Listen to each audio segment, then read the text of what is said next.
Hello everyone, Progresspeterian here, and yes, this is a new background now, again, because last video I made, it was, the background I had was pretty unorganized. It was, it was hard to keep the camera still. Thankfully I found a way to keep the camera still, and yes, that's a smiling sun right there, a fireplace, and a map of my home state, Virginia.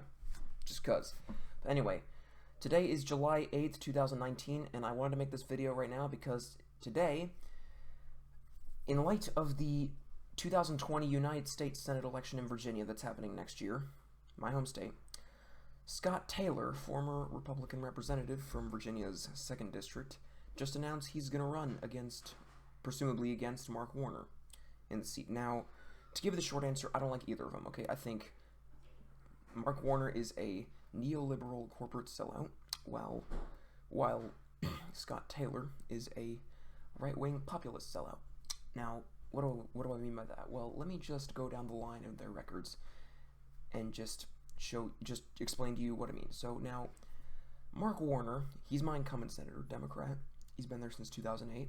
He is rated 91% by the Human Rights Campaign, which is a pro-LGBT group. Now, I don't know why it's not 100%, okay? Should be 100% no matter what, but that's not compared to Scott Taylor's rating. His rating is 15%. Not good. Mark Warner's rating from NARAL, the abortion rights group, is 100% good, and Scott Taylor's rating is 0%, despite his claims that he supports women's rights to abortion. Interesting. Now, both of them kind of have a weird record on marijuana. Mark Warner has a rating of B from normal, which that's better than a C or a D or an F. Like Mark Warner supports legalizing medical marijuana. He said that he's not exactly ready to legalize recreational marijuana, but it's still good that he wants to legalize medical marijuana. Now, Scott Taylor, this is one of the few areas where Scott Taylor, I think maybe the only area where Scott Taylor is better than Mark Warner, is that Scott Taylor actually was a co-sponsor of the, what was it called, the Ending Prohibition of Marijuana Act, something like that, of 2017. He was one of the original co-sponsors of that, along with Tulsi Gabbard, so that's good, actually. So he wants to, decriminalize recreational marijuana.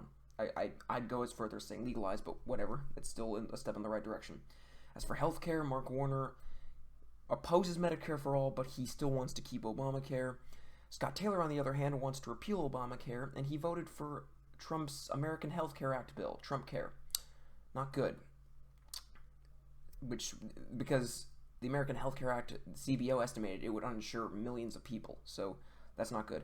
Mark Warner, he supports raising the minimum wage, but he hasn't given a specific number, so most likely not $15 an hour, probably a lower number than that.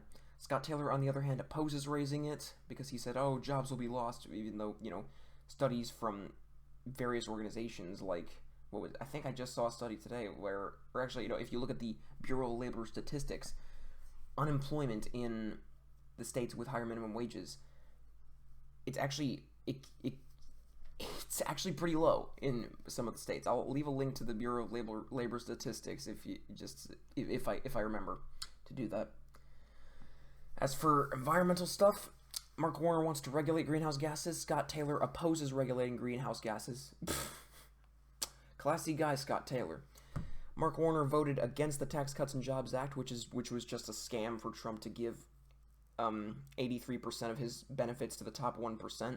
83% of the tax benefits in that bill go to the top 1%, is what I meant to say.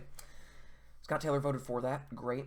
As for foreign policy, these guys are pretty bad too. Both of them are pretty bad on this issue. Can't talk today. Because Mark Warner, from what I can tell, he wants to keep troops in Afghanistan, and Scott Taylor wants more military intervention in the Middle East. Not good. As for guns, Mark Warner supports background checks, but he voted against the 2013 assault weapons ban. And Scott Taylor opposes all forms of gun control. Lovely. Last year, as on the issue of warrantless spying and surveillance, last year both of them voted to give Trump more warrantless spying powers under FISA. Wow. Again, this is one of the reasons I don't like Mark Warner, is because he's a neoliberal sellout. But Scott Taylor is also, right-wing. Both of them voted for authoritarianism right there. Good job, guys. Both of them voted for the Dodd-Frank partial repeal last year. Lovely. Many other Democrats voted for it too, so that means they both take money from Wall Street. Awesome.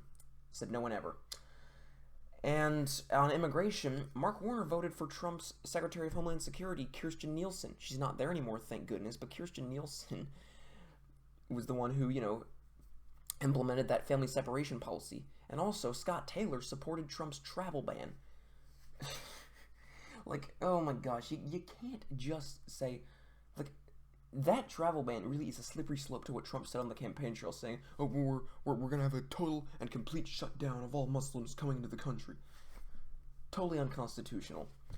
And of course, on the death penalty, I believe that, yes, both Mark Warner and Scott Taylor support the death penalty, because while Mark Warner was governor of Virginia, he did support the death penalty, and I haven't really seen anything signifying that he's changed on that front. And Scott Taylor, when he was a state legislature, said he supported secret purchases of lethal injection medicine to carry out the death penalty. So, yeah, the only better areas that are where the areas where Mark Warner is better than Scott Taylor include, gay rights, abortion rights, minimum wage, environment, and tax policy.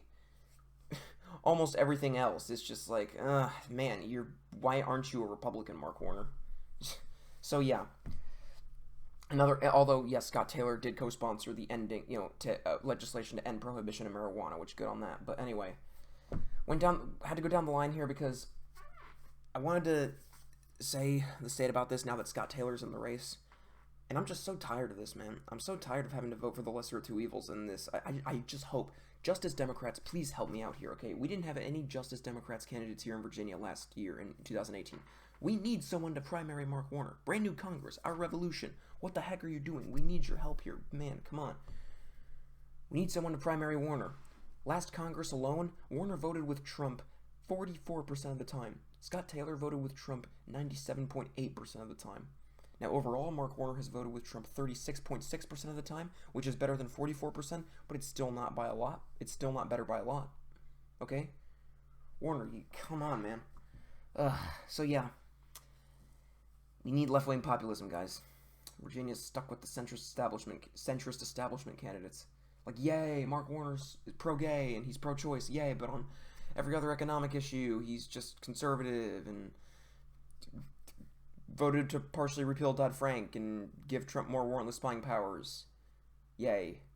Scott Taylor did the same thing, except he's worse on gay rights and abortion. Lovely.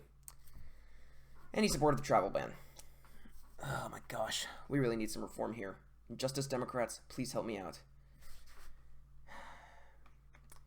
Anyway, thanks for watching this, and hope y'all got informed. If you're interested, do you think that Scott Taylor's worse, or do you think that Mark Warner's worse? Who would you vote for if it was just those two in the race? Let me know in the comments. I'm curious to see what you have to say. Alright, this is all I have for now. This is Presbyterian signing off.